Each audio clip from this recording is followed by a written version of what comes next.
Hi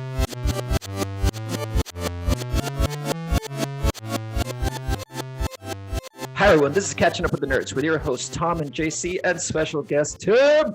This is a podcast about two dads that are catching up on all the nerdy stuff we missed, sharing how we pass on our nerdy passions to our kids, and deep diving into nerd pop culture to make it more accessible for you, listener. Welcome back to part two. Yes. Or yeah, what? That's the blue side. Oh, one. Blue team. Or one. It's blue team. Depending on how you look. We don't know. That's only if the algorithm has successfully destroyed the world and we're now traveling backwards. We're now traveling backwards. Right. That was a good intro. Again, I won't play it in reverse. Welcome everyone. Welcome to part 2. This is us again. With as JC mentioned, with Tim, who was nice enough to join us in part 1. If you've not listened to part 1, then what are you doing here? And also, please go and listen to it if you're not done so already. Again, we'll mention that if you've not watched Tenet, please pause this, go and watch it, because we are going to spoil. We have spoiled already in part 1. If you've listened to that, we've not done anything that was spoiler free. So we'll assume you've watched the film, we'll assume you've enjoyed the movie, and that's why you're listening to it, or you're very intrigued, or you just don't care and you don't mind being spoiled. We don't like being spoiled, to be fair. So part 2, what is it about? Well, we're going to call the episode Questions for Tim. So this is where we're not going to talk about things we liked or things we didn't like in part 1. We've done that already. We're not talking. Well, we'll talk about the plot, obviously, but I think this time we're just going to go into a little bit more into nerdiness territory and trying to understand the bigger questions and the bigger the bigger questions and the bigger topics at hand in the film, which is very, very interesting and also complicated. So to speak, but yeah, it's every time you mention time traveling, and especially now using a lot of actual science to back it up. Again, it's not a time travel film, so I don't know why I said that, but it's time related, which is using a lot of verifiable scientific theories. So hence why it's very important and very it's very hard to get into it. We're not going to lie, it's not an easy topic. Anyway, enough waffling. Shall we go with you, JC, with your first question, or where you want to go first? What do you want to go with? Yeah.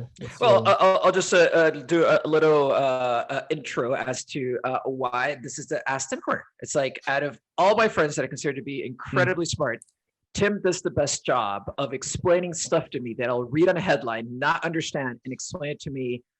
Not the way Tom explained stuff in the previous episode that Michael Bay does. Not the Michael Bay way. He does it in a very human, down-to-earth way, which I've always appreciated about Tim. So I wanted to have him on the podcast to talk about this. And I was going to lead off with a question on the list here, but actually what you just said, Tom, is actually, I think, probably the first thing we should jump into. I just recognize that, which is this a time travel movie? Is it? Yeah, it's a really good question. I mean, I think the thing that Tom said that sort of I felt like was a good segue was this is what Nolan likes to do as well, where he tries to, especially Interstellar, right? He attaches narrative to genuinely truthful but very strange scientific concepts. And so, obviously that one is all about time dilation around a black hole, which is a true phenomenon as far as we understand it. Special relativity. This is Einstein's description of the universe, and taking into account the speed of light and saying, when you have the speed of light being fixed and not infinite, that has consequences now, so that as you're traveling faster and faster, or near a gravity well like that, time will dilate in strange things relative to other parts of the universe that are traveling at different speeds. And it's really, that's what's going on. It's like, as you're traveling at different speed, your time is relative to your own sort of frame of mind, frame of reference is what it's called, and someone else will have a different time. They realized that until we did this, it was a theory, we sort of like, we had some telescopes that were looking out, and we saw different weird things happening there. But GPS satellites is the first time where we're like, oh yeah, they were doing math and they were trying to decide with GPS satellites, they were booting up the system, and you have to do math to very, carefully calculate, your position on the Earth when you have, when you've acquired your 3 or 4 GPS satellites. But the thing is, if you don't take into account relativity as a result of the satellites going very fast, your calculations are off. And so it's one of the first times when we had, I'm sure we were able to do other physics experiments. Like I'm not a physicist. I'm not well versed in like all the experiments that were around then, but that's one of the consumer products, right? You have a GPS chip in your phone, and it has to take into account special relativity to be able to do the correct calculations. So it's the universe is a weird, wild, funky place, and Christopher Nolan likes to attach that to narrative and have that have meaning. The concept of entropy is kind of strange here as well. I'm not a physicist again, so entropy is, as I understand it, a measure of the amount of order or disorder in a system. Yeah. And it seems to be that humans perceive time as the flow from an ordered system to a disordered system, such as when ice melts. Correct. Ice as a crystal is very ordered, and as it melts, it will tend towards disorder. That's kind of the explanation for the layperson. I saw an explanation that was talking about dropping a glass, a glass bottle, for example, on the floor. The thing that drops is ordered because all the molecules are attached to each other. The moment it hits the floor, it disintegrates in millions of pieces, or depending on how big your glass bottle is. But so in theory, you could rewind it to get back together and reattach, but that would be disorder going back into order. So that's the example. You could take a cup of ice chips or glass chips and throw it, and then there is a probability that you could calculate and attach to it reassembling into a glass. But obviously that's not likely, and so it tends to stay disordered under those circumstances. And we don't actually know what the universe actually looks like, but it could be that the universe is basically deterministic and static. And that's all of the physics calculations that we do. They don't really care about, negative time, sort of like time flowing backwards or time flowing forwards. It's like, it doesn't really matter. These equations work the same both ways.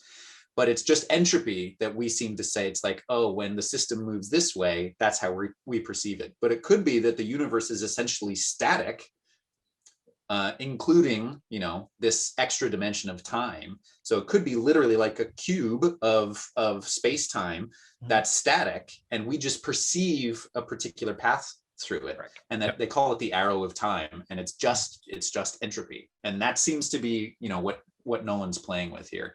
And so, of course, like, it's nonsense to talk about entropy reversing, right? That is a nonsensical thing that doesn't exist. There's no technology that we have that can do that kind of thing. And it will make reasoning about things essentially be irrational. There's no way to really say, I am traveling backwards in time, and then all of my actions make sense. And we'll get into that in a little bit, but like, I think that sort of sets the stage enough to get into the questions. Yeah. And actually, in my perception, first enough, it's funny because we all had like very different takes on how we explored entropy, because I looked at it through the lens of like us, like as we age, we decompose, and like that's why people die of natural causes, right? It's like there's no real cause, right? It's just we break down into nothing, right? And then we decompose into earth. Right. Yeah. So, but the matter's still there. Like the matter never changes necessarily, but we decompose and we descend to chaos. Right. And that's how I kind of perceived it. But then I agree that sets it up really nicely, because the question of whether maybe the question is wrong is whether it's time travel or not. It's more like the concepts that are being explored through it is more interesting than putting the label on the movie. Yeah. Okay. So concept number 1, just to take one off the list. I had the question of why is it an algorithm? Is there any scientific basis to that? The fact that like when we explore those things, it has to be through the lens of an algorithm. Because I thought it was just very specific. Sure. I think, you know, the word algorithm there is just used as a shorthand for doomsday device. Don't pay too much attention to this. Algorithm sounds cool. It's a cool movie. We're just going to leave it at that. Yeah. I think one thing I could say is that if you were able to reverse entropy in a certain amount of frame of reference, my expectation is that would take a fantastic amount of energy. And so like they don't talk about that at all. How would you power the algorithm? How would you set the algorithm off? My expectation would be that you'd need some kind of like nuclear explosion. That would be the sort of classic example, potentially fusion. They don't get into that stuff. They're like, it's, you know, maybe there are deleted scenes where they're talking about that stuff. Doomsday device, sufficient. which is chipping a little bit at the end of the film when they just, you know, when they spoilers, they save the world from the explosion and they're outside this massive you know, the Russian city, and they're like, the guy's just like, you take one piece, I'll take a piece, I'll take the other one. I'm like, is this bread? What is this? It's like the end of the world. I know. It's the end of the world device. Just like, hey, take a piece, man. Just put in your backpack. Off you go. I was like, exactly. Really? Yeah. Sorry, cut you off. Cool. No. All good. That was my first question. Tom, you got the next one? Where do we go from there? Should I? The one that really interested me on the list there, which is the one about the turnstile. Is that okay if I take that one, JC? Yeah, go for it. It's gonna have to be asked. So why couldn't they go back through the same turnstile? I think that was the question. Yeah. I think the reason for that is that they've set it up such that, you know, when you are shot with inverted rounds, there's some kind of radiation transfer, and so the only way to let the body heal normally from the gunshot is to invert the entire person, and then the radiation's like null and void. And so that's why they couldn't go back through the turnstile, is that Kat would have died in the 3-hour time frame that they gave her.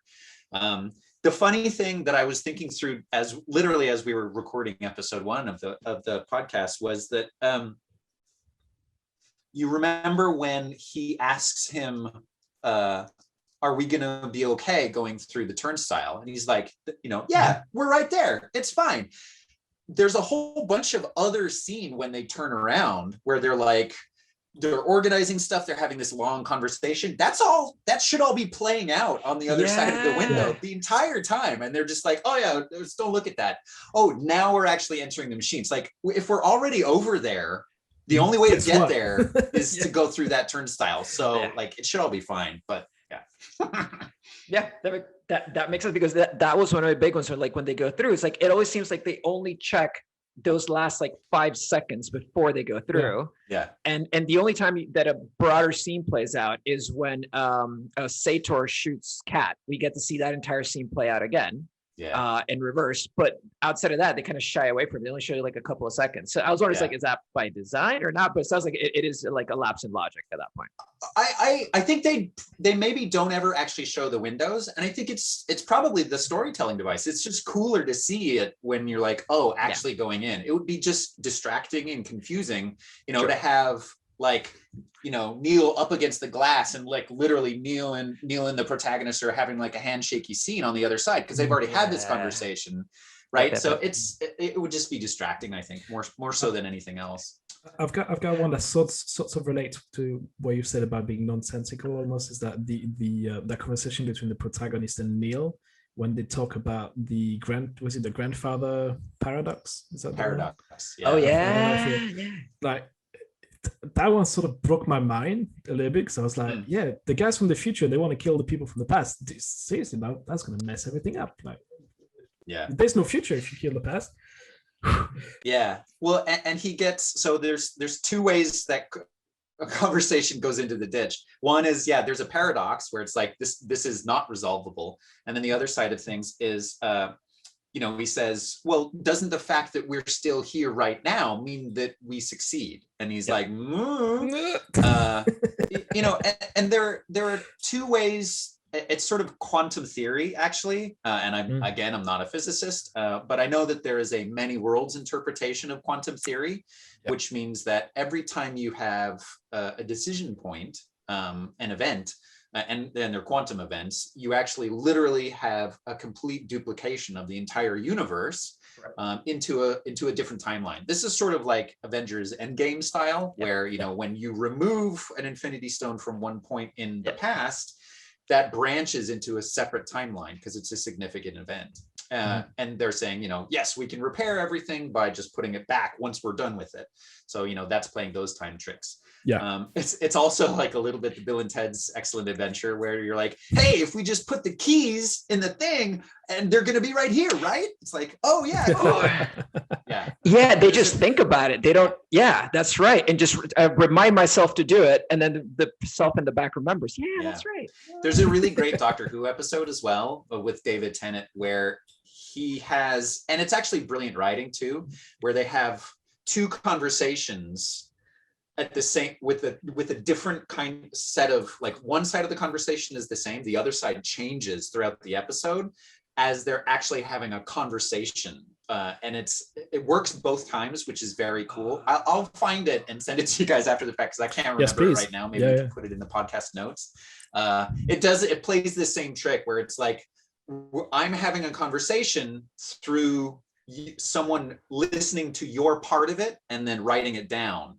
But we can actually talk, even though we're never at the same point in space or the same point in time, but we're having this conversation. It's super cool. And he said, you know, how is this working? And he says, well, it's sort of timey-wimey stuff. But it totally works. It's very cool. Yeah. Oh, interesting. So a good example of like writing it and not explaining it. Yeah, absolutely. Absolutely. And the big piece here for me, and I've realized that we do genuinely perceive the flow of time so strongly as effect follows cause. Always. And it's so hard to reason about when you break this. So for instance, if I'm going to give something to an inverted person, like, my point of view is I'm walking along, I have like an apple, and I give the apple to the inverted person, and now I go to my destination and I no longer have the apple. Cool, that's fine. Our expectation is that the person goes into the turnstile, comes to me, gets the apple, and now goes back into the turnstile to turn back around. That's not how it happens. It's not coherent, because there would need to be two apples in my past. So at the point where I transfer the apple from me to them, I no longer have the apple, and they do. But in like 5 seconds ago, I had an apple, and they can't have the same apple. There's only one apple. So from the person's point of view, they enter the turnstile with the apple. They go to me, they hand it to me, and then they go back in the turnstile and turn back around. And then they just kind of wait off in a room for 5 minutes so that they don't blow themselves up, and then come back, but then they have the apple. But you have to literally go into the turnstile with the object that you want to receive and give it to the other person. It is totally backwards and very difficult to reason about. And it doesn't always work. Like wounds are the major thing that don't make sense in this movie. They could explain it away. You might be able to get there. But so the protagonist stabs the guy in black. Yeah, that part I did not get. Yeah, that's fine. Like, you could stab an inverted person. So like, if I have a knife, like from the point of view of like the skin, the knife goes in and comes back out. That's sort of actually the same, you know, either version, right? It's like, even if it's inverted, it's fine. But then later in the fight, he's pushing on the person in black. He's pushing on his arm and hurting him. That doesn't make sense from the point of view of the inverted person. And that's why when he's like in the shipping container on the way back, that's when the protagonist, when he's about to enter, you know, they're about to turn back around to save Elizabeth Debicki, and they're back in Oslo after the second half of the movie. His arm starts to get hurt like an hour before. So, okay. So wait, let me see if I got this. So he would actually feel the reverse of pain. we don't know. Like it's not explained, and it's this is one of those periods where it's like you can't actually do it. It doesn't make sense, and that's why this is one of those paradoxes where you could explain it away by maybe saying, there's one point when Neil talks about the overall flow of entropy of the world, and they sort of talk about it as like a wind, and the wind eventually wins, and so that's why the future needs the algorithm to turn everything back and ruin everything. Correct. You could kind of explain it away where you say, like, look, if you get injured at a point in time, both sides, as a result of like an inverted relationship, both sides of it in time you would have to have some kind of healing process. So you would start to like, you would have a wound, it would start to fester, and then be like, okay, cool. In a week I'm going to have some trouble. And then you'd get stabbed, and then it would be, so like you could explain it away. They don't do that. They could, where as the now regular again, so the side of the protagonist where Neil chases him in Oslo and takes his helmet off and sees that it's the protagonist, is like, cool, I don't need to mess with this. He could say, he could be holding his arm there, like, I just got stabbed and it hurts. So he could be holding it there. You could kind of explain it away. But again, this is one of those places where it's like, it is irrational. It is paradoxical. You could kind of explain some kind of logic to it. They don't bother. It's fine. It's a movie. And at the end, it's a movie. It's a movie. I mean, like, I can notice the problem and say, meh, like, it's still really cool to see a backwards car chase. Like, I'm in. Even though, again, the backwards car chase, right? If you're chasing someone backwards and you're driving forwards, you're going to be like this. This is my car, and I'm going to face you. That's not how it happens. This car is this way, and the backwards car is chasing you from behind. That isn't the way it would play out, but it's also impossible to make the cause and effect coherent. If you saw someone driving at you as fast as they can this way because they're chasing you, you would slam on the brakes, right? Because you're like, this person's literally going to have a head-on collision. So the cause and effect is just very, very, very difficult to reason through, and it doesn't make sense. It gets more complicated because if you jam on the brakes, then you've changed what's happening in the past, right? In that scene, and then that has this other set of effects. So it's like the whole like butterfly, right? Like the ripples, right? It's like the ripples just would make it not make sense to us. But I think that it's interesting because I think that he does give us one small out on that in the writing, and it's the line that Neil delivers about perceptions across multiple universes. Where he's like, we just, and ultimately we're talking about is it is perception of going through time rather than time itself, right? And they leave that purposely open, like, no, we don't know that one. Like, we don't know the multiple universe thing. And I was like, okay, so that's a little bit of a note about perception does play a role in this. There are a lot of lines in the script where they're on purpose made for you not to, I'm not gonna say overanalyze, but like maybe it's like, but like he's admitting that, we don't actually know. We let's just leave it there. Like, you guys make your mind up. You guys interpret that one however you want to be. The other really cool thing about turnstiles are that or I guess the other thing that I really appreciate Nolan bringing into the narrative is the genuine implications of, if you had a piece of technology that could have you go back in time, would be that the perception of other people would see like this U-shaped thing in time. And that's why when Sator enters the turnstile and returns, and then he's disappeared, and then the protagonist asks Ives, he says, where'd he go? He says, the past. And it's like, oh, wow. Yeah. And that's why you have this, both ways you enter it, when you're going backwards from going forwards, and when you're going forwards from going backwards, you see your other half in the other side of it. And it's because you get this weird U-shaped thing. And that's why, the beginning of the film, it looks like two characters come out of the turnstile, but it's because he's coming from the past and going to the future. And so you get, when you proceed then into the future with him, there are now two people. It's just so cool to see this actually play out in like on screen like that. And that would be one of the genuine implications of this. So it's playing with the concept of time, not only through time travel, but through Through what? Perception of time Perception. would be like, I'm trying to like at one point he goes in the past, that's time travel. When you go into the turnstile, come out of the way inverted, like what do you call that? That's not time travel anymore, right? It's like you're inverting your actions. It's inversion. Inversion. It's I guess it's inversion. Yeah, I guess that's what it is. term. It's tough. I mean, the other Nolan film that it kind of brings up is the Prestige. Yeah. Yes. Is that the Christian Bale? Yeah, Hugh Jackman film. Where they have it's a teleporter, but it actually just makes a copy. It's making matter copies, right?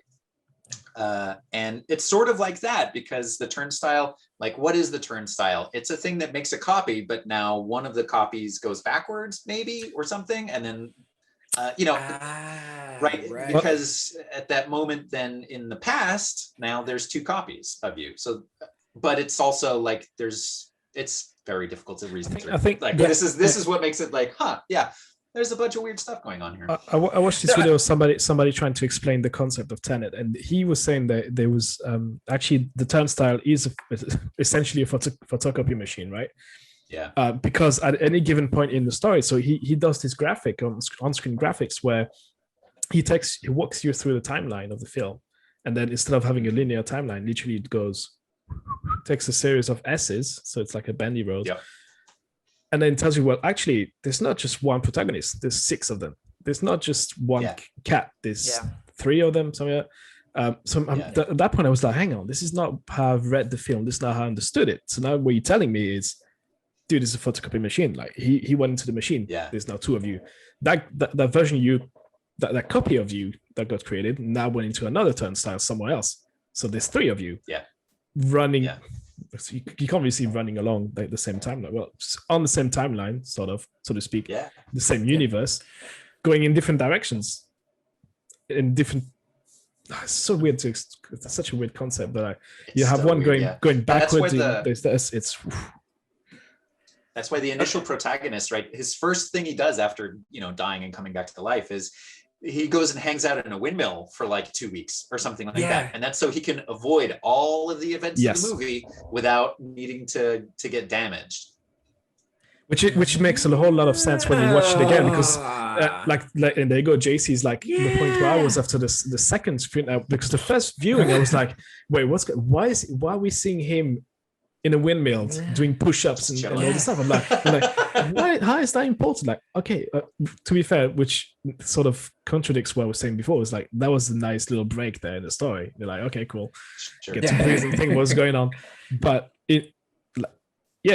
when you watch it, you're like, what's that about? But then, actually, you're right. He's avoiding essentially running into himself, but also having to take part in the story.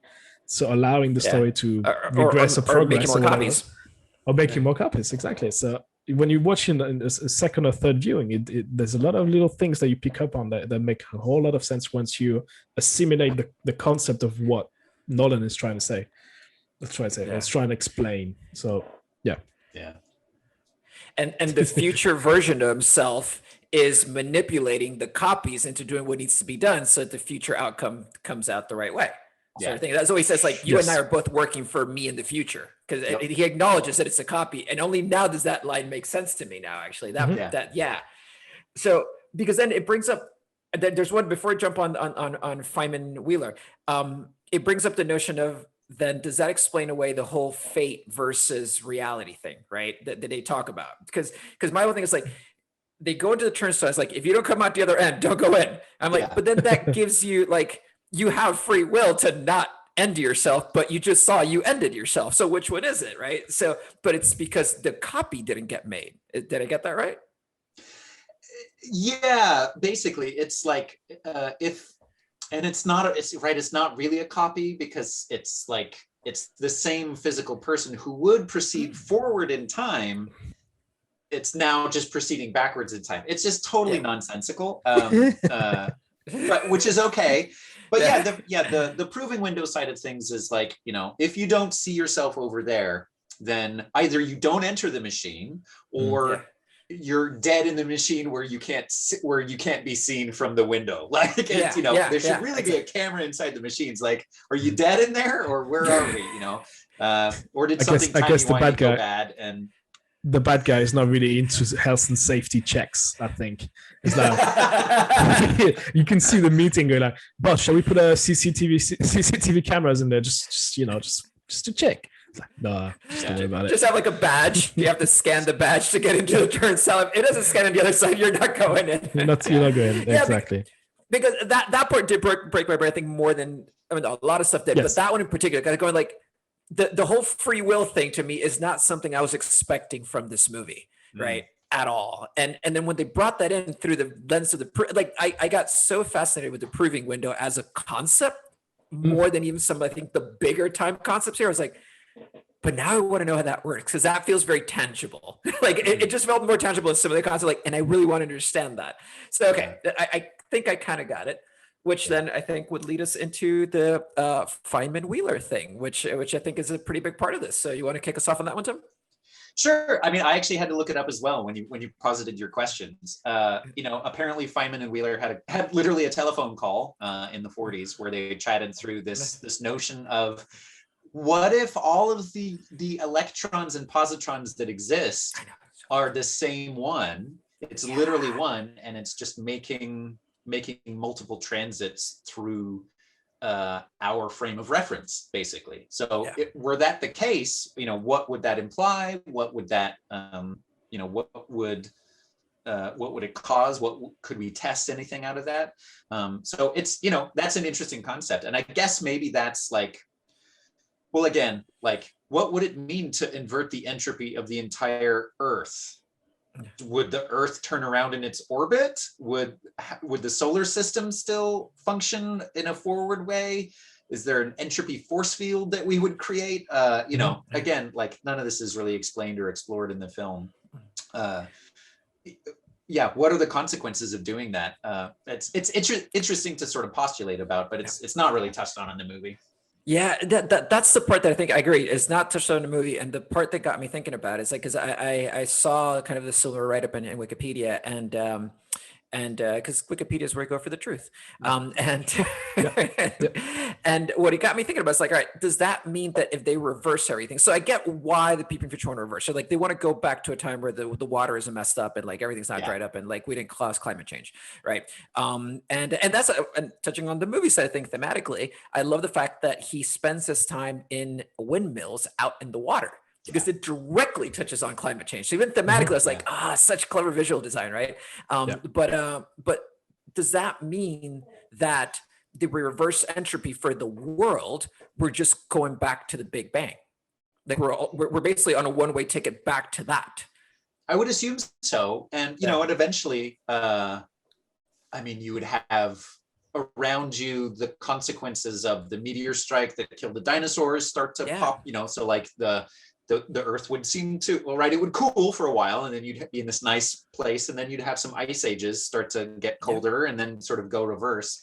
And it's a very strange concept. Like, does literally everyone just turn around now? All the people and all the animals, like, but we're still aging, but now into the past of the Earth. Like, so like my age would increase, but geologic age would sort of would go backwards. So is everyone immediately, like, that wasn't clear to me either. If you're 300 years in the future and I'm here now, but we all now just age backwards, wouldn't we also still wouldn't climate change continue now? We just, it would just go backwards. And could people going backwards just launch their own mission to go to the future and then reverse the whole thing again, right? It's like you could literally go back and forth endlessly. Yeah. So, well, that's Tenet too, right? Is they find a cave and they try to hide out into the future, and they have sleep beds or whatever. So and then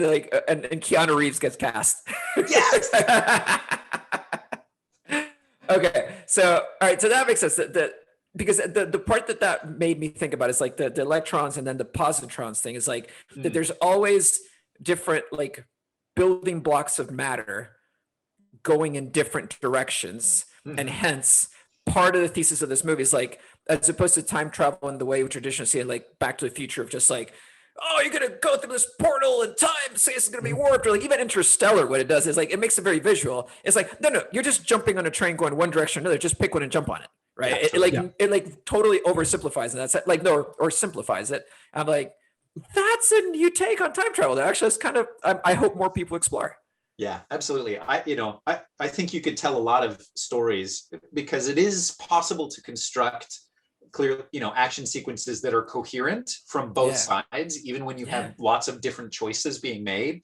It's just hard. I described sort of the Apple thing earlier, where it's like it's possible, but it's hard to talk about. I find in the movie did this well, where they're like, most of the things that they try to do when they were going backwards are just out and out failures, right? Even the final battle sequence, they don't actually have a goal. The goal there is just to distract from the splinter cell. That's the whole goal. So they're like, we have no objective that we really care about. And it's because having an objective and then having someone who's interfering with you going backwards would make it, again, the cause and effect becomes impossible to reason about, because like, look, if I'm trying to steal something for you and you realize me stealing it from you, then like it just try it on a piece of paper sometime. It's like, it's impossible to do. You're like, because if I take it from you, then you're going to try to take it back, but you'll be traveling the other way. It gets really weird. So it's like, as soon as you exit your house, like we'd be fighting over this thing. And then it's like, actually, like you just keep backing it up further and further into my past. It's like, why didn't that happen? Well, because you failed. Like it has to be a failure of some kind, like some kind of disabling thing, or I think I steal it from you, but I actually don't. And that's when you have to part. So it was really interesting to think through those things.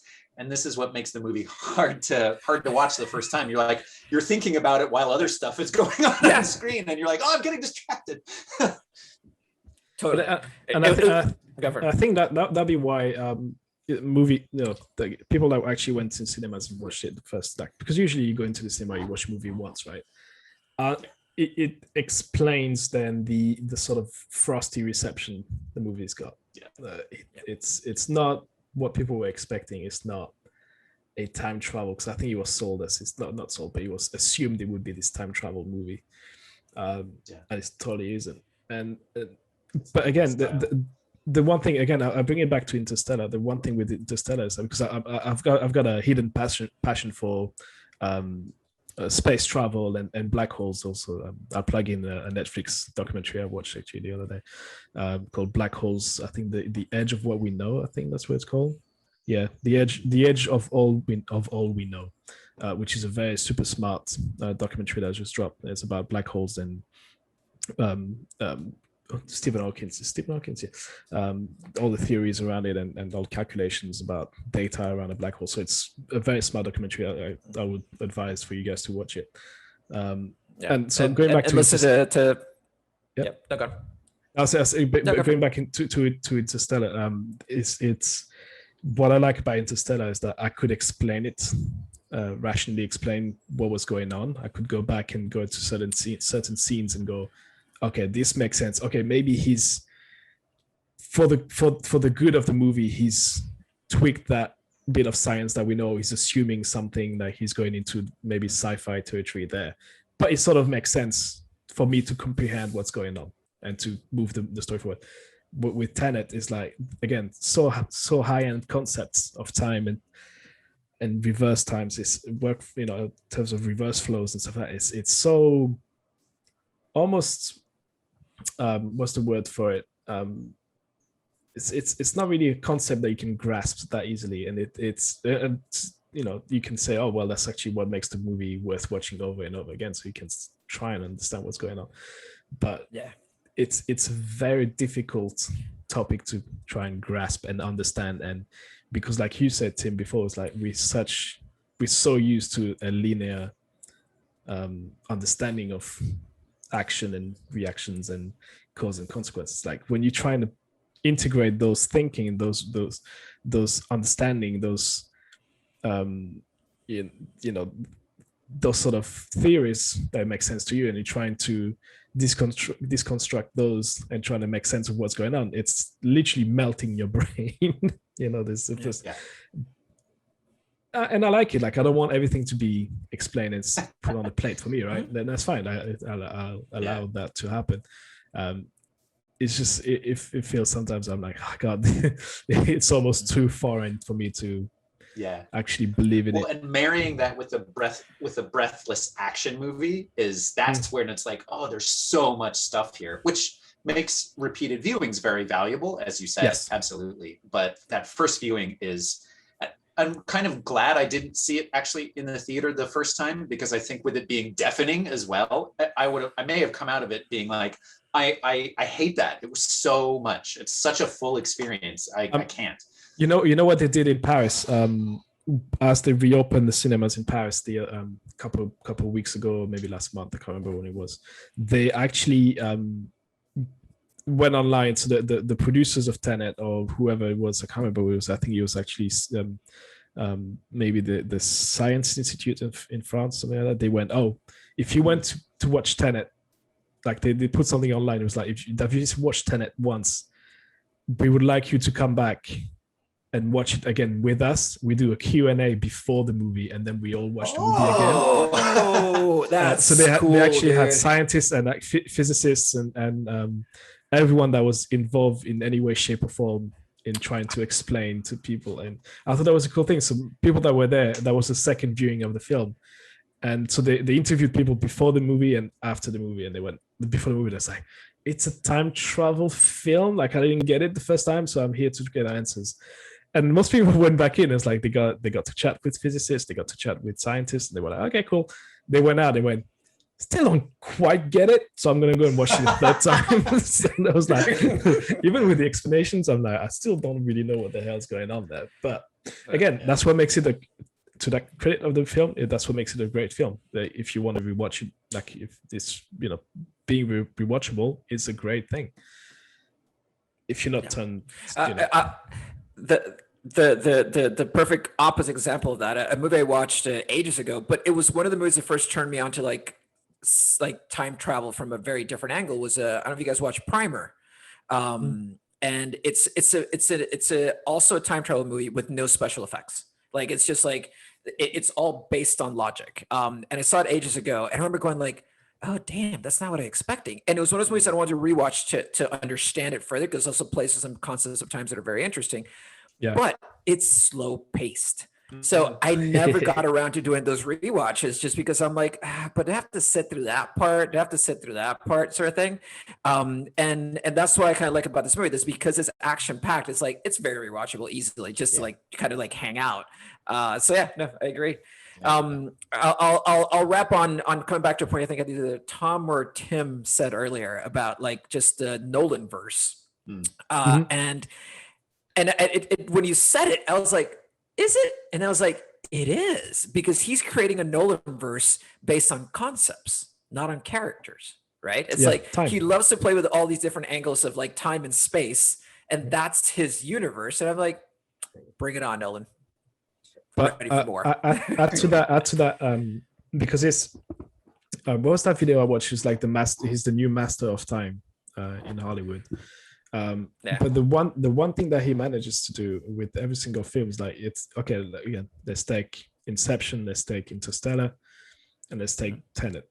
Like, those three films, they are about time.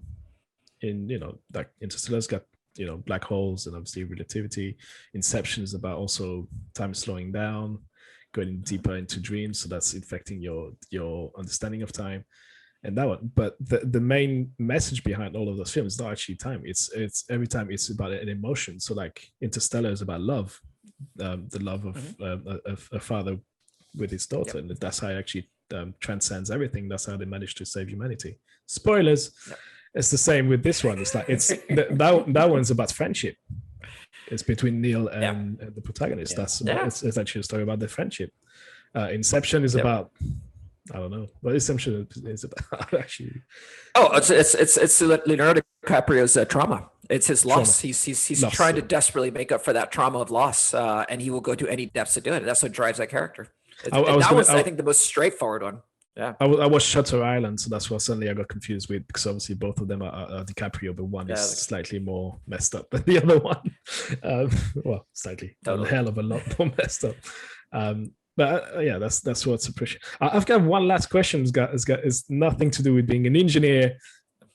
Neil, is he the little boy? Is he the son? Is he Kat's son? Do you guys think? Max. Yeah. I've heard and read that. It's possible, of course. I find it sure, but I think there's nothing in the film that nods that way whatsoever. I think it does. I think there is the mom is blonde. The mom's blonde. Give my two. Yeah, go. Sure. Let me give my two reasons. There are two times when Kat is mortally wounded, and Neil's like, whatever.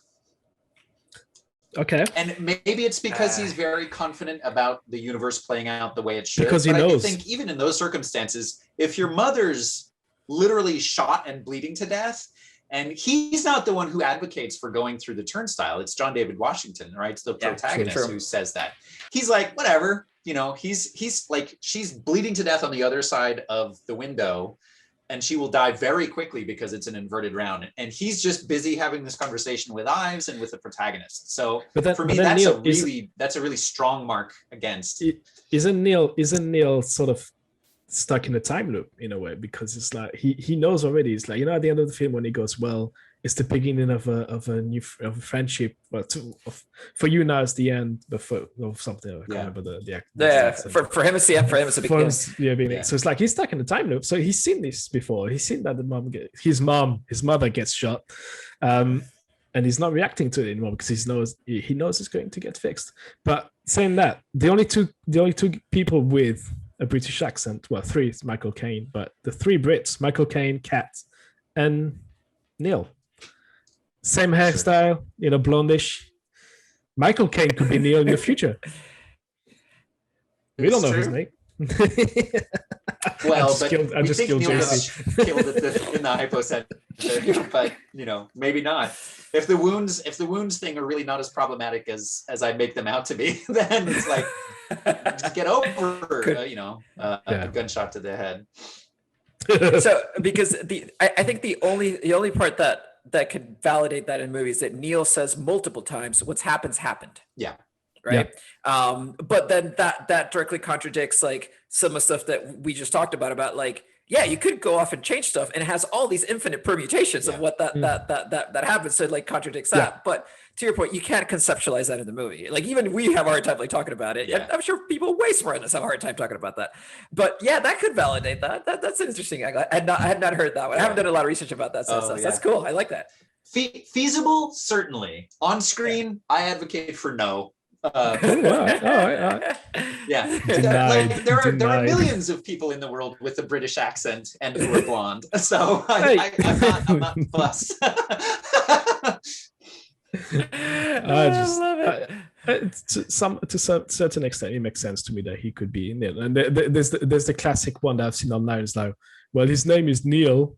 That could be the reverse name, because the kid's name is Max. So the actual extended full name of Max is Maximilian. So if you take the last four letters of Maximilian, it's Neil reverse. Ooh, we going down the rabbit hole. Eyes rolled into the back of my head, dude. All right, so you know who he is, Tom? You know who he is? He's Mephisto, dude. Yes, it's freaking Mephisto. That's it. This is when we stop enjoying movies and we go to this level.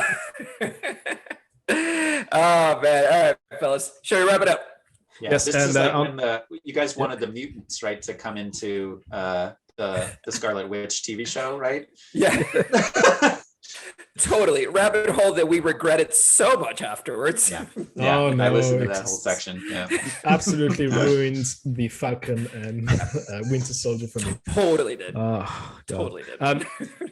on that note, we'll be back maybe next week for a Loki special, or is that what we're doing? Time travel again? Oh yeah, man, we're covering Loki and time travel related. Yeah, cool. Nice. There's a Loki episode coming up. That's what. Yeah, super pumped about that. Super pumped. That's first episode on Wednesday. If you listen to this on, well, maybe tomorrow. Let's see how good. Well, we'll see. Maybe it's already gone and done. Anyway, and go check out our previous pod on recommendations for animation and other stuff. I have those video games and animation that we're getting recommended in that one. So our seasonal recommendations for what to watch right now. So definitely go check that out. But yeah, cool. Let's wrap this up. And so this was part 2, questions. I hope you guys enjoyed. Thank you for listening. Thanks, team, for joining us. We'll bring you back when we eventually end up talking about Interstellar, because I want to talk about Interstellar at some point. You know, you guys had your fun with Tenet. I want to have my fun with Interstellar. What else? Yes. Thanks, JC, also for hooking us up with Tim and bringing him along, and for watching Tenet finally, getting up to speed with the rest of the world. Bang! To my credit, I knew the same that you did going into it. That it was a Nolan movie. It had John David Washington, and that was it. I tried to not listen to anything. Which is the way to do it going forward. Do not watch trailers. Please stay away from trailers. Yeah. Anyway, cool. Let's wrap this up. Thank you for listening to this 2-part episode of Catching Up with the Nerds on Tenet. This was very, very interesting. We'll be back in the next episode, either about the 30th birthday of Sonic or Loki. We'll see what we do next. Actually, no, you know what? It's Sonic next, because we got the lovely Sarah to join us one more time. That's what we'll be doing. Yeah, that's right. This episode. Oh, yep. So brush up on your Sonic history, JC. Brush up. Anyway, again, please, if it's your first time here, please give us a little like. If you like us even more than that, subscribe. And if you like us, subscribe with everyone else around you. So subscribe, share this episode and us as a content creator to your family, your friends, your pets. Anyway, we out of here. Thanks again, team, for joining us. Thanks, JC. We out. Goodbye. Idris Elba for Bond. There it is. Yeah. I knew you would.